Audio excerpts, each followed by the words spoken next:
सो इस नतीजे पे हमको लॉजिकल कंक्लूजन जिसे कहते हैं पहुंचना चाहिए और सोचना चाहिए कि सिर्फ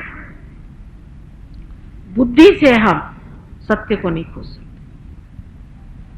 बुद्धि से बता सकते हैं यहाँ सफेद चादर बिछी है, खादी चादर है, बस, और कहां तक जाएंगे।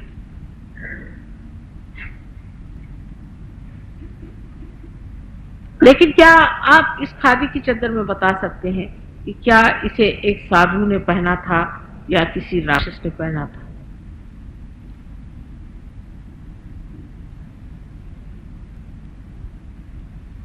साइंस से तो आप ये भी नहीं बता सकते ये इंसान राक्षस है कि मनुष्य है, और ये भी नहीं कह सकते कि आज तो मनुष्य लग रहा है, कल भूत बन के सर पे सवार हो जाए तो पता नहीं। किसी चीज का कोई ठिकाना नहीं, सब चीज चलायमान है, अस्थिर है। इसीलिए आज कल युग में कहते हैं कि पूर्णतया मनुष्य भ्रांति है, कंफ्यूजन। और इस कोलाहल में मनुष्य जब सोचता है कि अरे भाई ये तो आज कल युग आ गया, अब इसमें माता जी क्या बात करें, अब तो कल युग में ऐसा ही होता है, तो कल युग है, मैंने एक गारंटी हो गई हर चीज की, अब कल युग है, अब इसमें अगर ये काम करी तो कैसे होगा, तो करना ही पड़ेगा, ये तो कल युग आ गया। इसमें जो है अगर इस रास्ते से नहीं चले तो काम ही नहीं बनने वाला, यही रास्ता है, कलयुग है। कलयुग में आप कैसे भी मोड़ते रहिए, अपने रास्ते की तरफ से चलिए, किसी तरह से आप दाएं बाएं घूमते रहिए, किसी तरह से आप जीते रहिए। ऐसा मनुष्य कॉम्प्रोमाइज पे रहता है, जो कि स्थिर जो मूल्य थे वो खत्म हो जाते हैं। जब मुझे भ्रांत हो जाता है उसके स्थिर मूल्य जरूर खत्म हो जाते। जब युद्ध ने ललकारा और जब यूरोपीय देशों में युद्ध छा गया, जब लोगों की इतनी दुर्दशा हो गई, तो वहां के जो मूल्य थे वो बहुत कम हो गए, खत्म हो गए, करीबन खत्म से। क्योंकि जब सभी चीज डगमग डोलने लग गई तब लोगों को समझ में नहीं आया कि अब किस चीज को पकड़े, इस चीज को पकड़े तो ये डगडगा रही, इस चीज को पकड़े तो वो डगडगा रही। लेकिन तब ये विचार मनुष्य के मन में आना चाहिए कि हो सकता है कि हमने उस चीज को पकड़ा ही नहीं जो स्थिर और अचल है। ऐसा मन में विचार तो उठना ही चाहिए, हर एक बुद्धिवादी मन में ये विचार तो उठना ही चाहिए। बेटे इधर बैठ जाओ, वहां बड़ा ठंडा है, इधर आओ, यहाँ पे बहुत जगह है, बड़ा ठंडा, बाहर मत बैठो, आओ इधर बैठ जाओ, बाहर नहीं बैठो, आगे यहाँ आके बैठ जाओ, आगे आ जाइए आप लोग, तो बैठे मैं आराम से बात नहीं कर पाऊंगी अगर सब लोग बाहर, यहाँ बैठो ना, क्या है, आ जाओ बैठो, ये क्या इच्छा में नहीं बैठो, आ जाओ बेटे इधर बैठ जाओ, इधर बैठ जाओ, ठंड में मत बैठो, आगे सड़क के बैठ जाओ, बहरहाल जो भी हो, ठंडे में मत बैठो, आगे की तरफ बैठ जाओ, इस पे क्यों नहीं बैठते चौपाल, इस पर कुछ बिछा लो, ये अच्छी चीज, बाहर मत बैठो। और ये सब देखते हुए मनुष्य का मन कटुता से भर जाता है, बड़ा कटु उसका हृदय हो जाता है। वो सोचता है कि कहाँ है मिठास, कहाँ है प्यार, किसी तरह जीना ही तो रह गया है। कोई अपनी गला घोटता है तो कोई दूसरे का गला घोटता है, और इसके उत्तर में हजारों लोग हजारों बातें बताएंगे। कोई कहेगा इसका कारण है सामाजिक अव्यवस्था, कोई कहेगा राजकीय अव्यवस्था, कोई कहेगा कम्युनिज्म अच्छा, कोई कहेगा कैपिटलिज्म अच्छा, कोई कहेगा कुछ अच्छा, कोई कहेगा कुछ अच्छा, और लोग उसको चिपक भी जाएंगे। कोई कम्युनिस्ट हो जाएगा तो कोई कैपिटलिस्ट हो जाएगा, कोई डेमोक्रेटिक हो जाएगा, कोई सोशलिस्ट हो जाएगा, तो कोई गरीब हो जाएगा, कोई अमीर हो जाएगा, मतलब कुछ ना कुछ ग्रुप बना करके वो सोचेगा कि ग्रुप बन के जी सकते। और संघर्ष,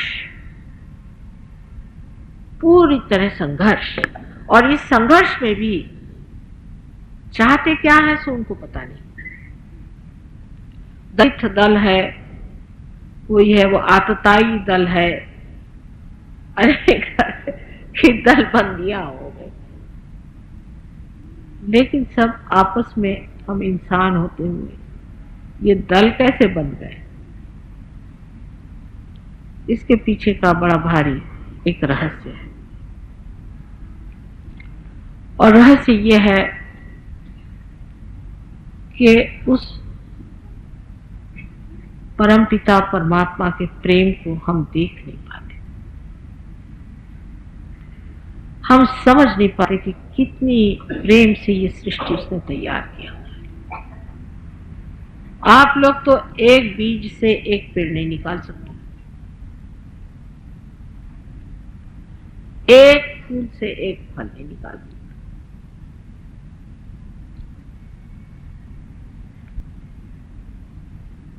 आपके बस का कुछ भी नहीं। जरा सोचिए कितना परमात्मा ने हमें सौंदर्य दिया और कितना कुछ हमारे लिए दिया। इस आदमी ने ये भुला करके, जिसने हमें बनाया, इतना बड़ा किया, एक अमीबा से इंसान बना दिया, उसके प्रति कोई भी कृतज्ञता नहीं, उधर कोई भी चित्त नहीं, उधर कोई भी विचार नहीं, इसलिए अधूरापन आ गया। और जो कुछ कह गए लोग, जो कुछ बता गए, उनको या तो जिन्होंने माना वो गलत तरीके से मान लिया, उसकी भी दलबंदियां बना ली, और कुछ लोगों ने कहा कि ये तो सब ऐसी बातें, इसमें कोई अर्थ नहीं, सब झूठ।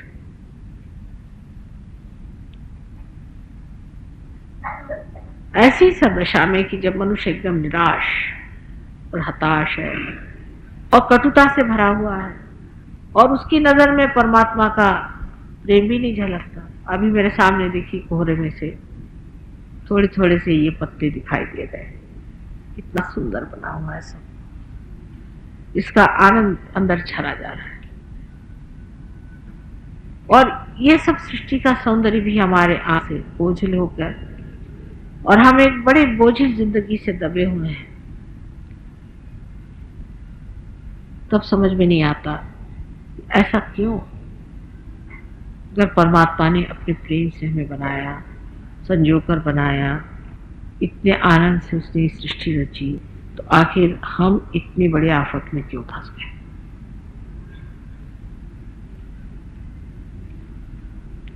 इसका कारण ये कि हमने खुद ही अपनी गर्दन कटा ली। गर्दन कटाना सहयोग में, जिसे कि शुद्धि चक्र कहते हैं, जिसमें विराट का स्थान है। गर्दन कटाने का मतलब होता है कि आपने विराट से अपना संबंध तोड़ दिया, उस बड़े विराट से जिसके हम अंग प्रत्यंग है, जो परमात्मा के नाम से जाना जाता है, उससे ही हमने अपना रिश्ता तोड़ लिया और बह गए अपने ही दिशा में और अपने ही विचारों में और अपने ख्यालों में, सोच करके कि ये चीज ही सही है और बाकी जितनी भी चीजें हैं वो गलत है। इस मोड़ पर ही आज सहयोग एक महायोग के रूप में आपके सामने आया। इसको सोच विचारने से आप जान नहीं सकते, क्योंकि मैंने पहले कहा कि सोच विचारने से आपसे जो निम्न चीज है वो पाई जाएगी। आपसे जो ऊंची चीज है ये आपकी कल्पना की भरारी है। कल्पना से आप सोच सकते हैं कि हम आकाश में घूम रहे हैं कुछ भी, लेकिन वो यथार्थ नहीं, वो यथार्थ रियलिटी नहीं, यथार्थ नहीं। ये मान लेना चाहिए कि जो कुछ भी हम सोचते बैठते रहते हैं कि हम फलाने हैं और ठिकाने हैं और ऐसा होगा वैसा, यथार्थ। तब तो यह समझ लेना चाहिए कि यथार्थ में जो हमने पाया वो अपने से निम्न नहीं पाया और अपने से ऊंचा पाना है, उसके लिए यथार्थ में कोई चीज होनी चाहिए।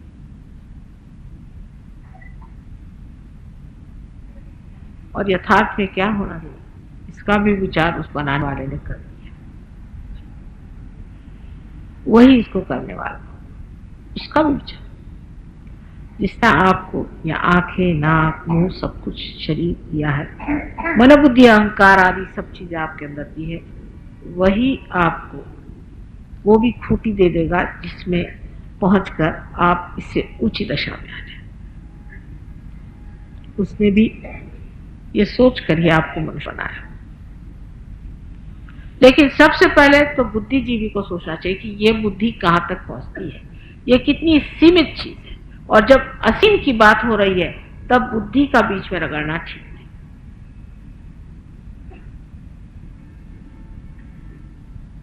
इस असीम को जानने के बाद, पहचानने के बाद, जैसे नानक साहब ने कहा चीनने के बाद, तब आप ये समझ सकते हैं कि आप क्या हैं, आप क्यों इस संसार में आए, और ये जो सर्वव्यापी परमात्मा की जीवंत शक्ति है ये कौन से कार्य को करती है और कैसे करती है। इतना ही नहीं, जब आपके अंदर आत्मा का साक्षात्कार हो जाता है तब ये शक्ति आपके अंदर से बहती है और कार्यान्वित होती है। अभी शब्द पे जरूर नजर करें, ये शक्ति बोलती नहीं, सोचती नहीं, कार्य करती है, कार्यान्वित। बोलना और सोचने का काम तो बुद्धि का है, निरर्थक, उससे कोई कार्य थोड़ी होता है। जैसे मोटर में बैठिए आप और सोचने लग जाइए, क्या मोटर चलेगी? आप कुछ करना होता है। लेकिन ये शक्ति ऐसी है कि जब आपके अंदर से रहने लगती है तो कार्यान्वित होती है, कार्य करती। जैसे प्रकाश है, कार्यान्वित है। जब उसमें से प्रकाश आ रहा है तो प्रकाश दिख रहा है, कार्य कर रहा है, ऑटोमेटिक, न कुछ करते हुए भी प्रकाश प्रकाश दे रहा है। उसी प्रकार ऐसा इंसान कुछ न करते हुए भी प्रकाश दे सकता है और कार्यान्वित। इस बात को मेरे ख्याल से यूनिवर्सिटी में इसलिए कही गई है क्योंकि यूनिवर्सिटी का मतलब ही होता है विश्वव्यापी, लेकिन बुद्धि विश्वव्यापी नहीं हो सकती। अगर होती तो अभी तक हो गई होती। हर एक की बुद्धि तो वही वही चलती है, एक की दूसरे से मेल नहीं बैठता।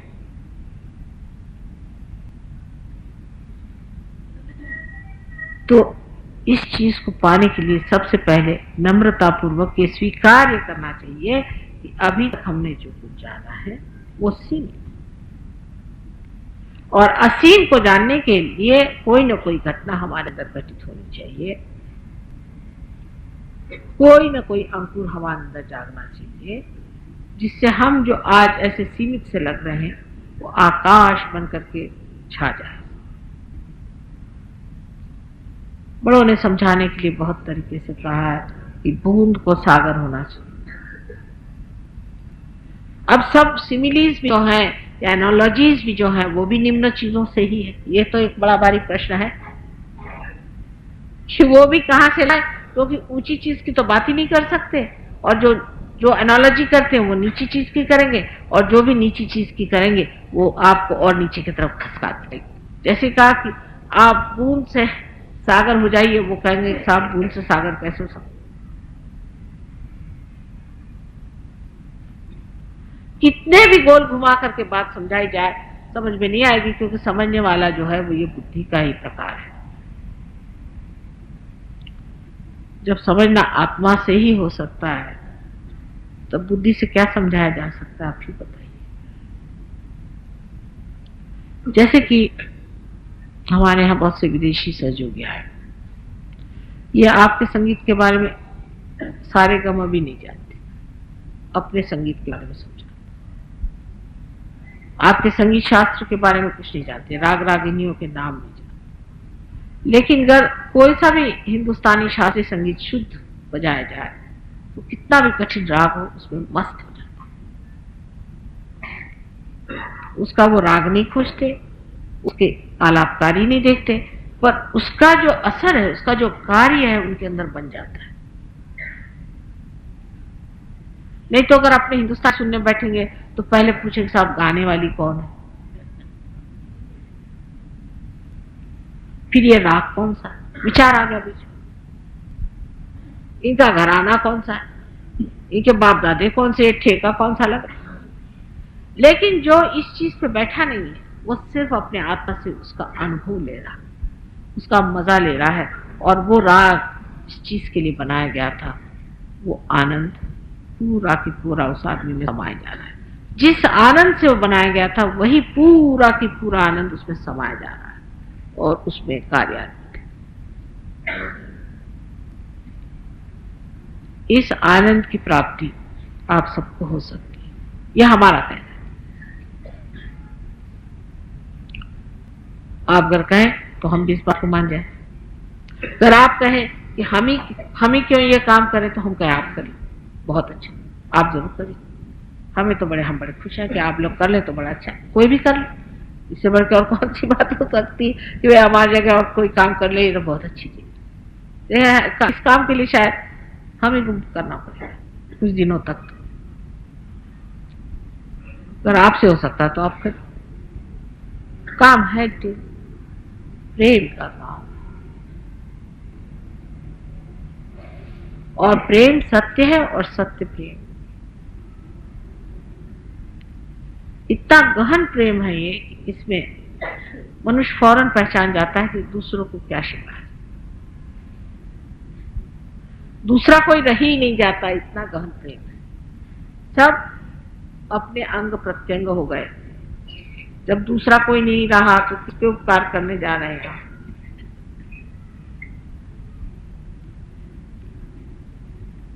और जब ये प्रेम किसी पे प्रकाशित होता है तो सारा सत्य आदमी का पूरा के पूरा सामने नजर आ जाता है।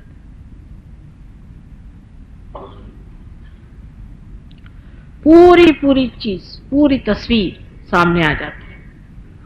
उस प्रकाश में आप जान लेते हैं ये जो आपका अंग प्रत्यंग है इसमें क्या तकलीफ है, कार्यान्वित। प्रकाश से प्रकाश में आपको दिखना चाहिए, साफ साफ नजर आना चाहिए, उसमें गलती नहीं होनी चाहिए। एक ही नहीं, सब लोग जो देखेंगे वो एक ही बात कहें कि माँ ने सफेद रंग की साड़ी पहनी, उसमें अनेक विचार नहीं हो सकते, उसमें झगड़े की बात नहीं, एक ही सत्य हो सकता है। और जो एक ही सत्य होता है वो अनेक होते हुए भी एक ही जैसा दिखता है। लेकिन इस प्रेम को आज तक किसी ने जाना नहीं, बहुत थोड़ों ने जाना, और जिन्होंने जाना उनसे किसी ने जानना नहीं चाहा, उनको परेशान किया, उनको सताया, और उनके मरने के बाद मंदिर खड़े कर दिए, चर्च खड़े कर दिए, और दुनिया भर के गुरुद्वारे खड़े कर दिए, और सब चीज खड़ी कर दी, लेकिन उस प्रेम को नहीं जाना जिस प्रेम के सहारे ये सब चीजें खड़ी।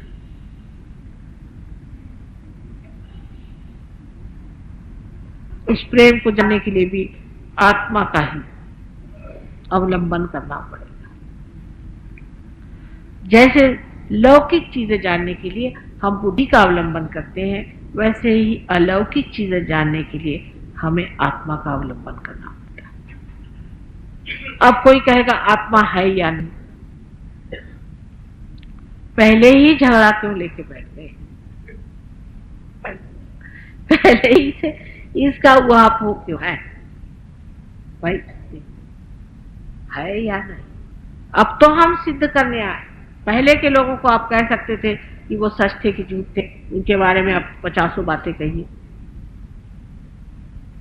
लेकिन अब तो हम आपको सिद्ध करने आए कि आपके अंदर आत्मा का स्थान है, और परमात्मा सर्वव्यापी अपने साम्राज्य में आपको आमंत्रण करता है।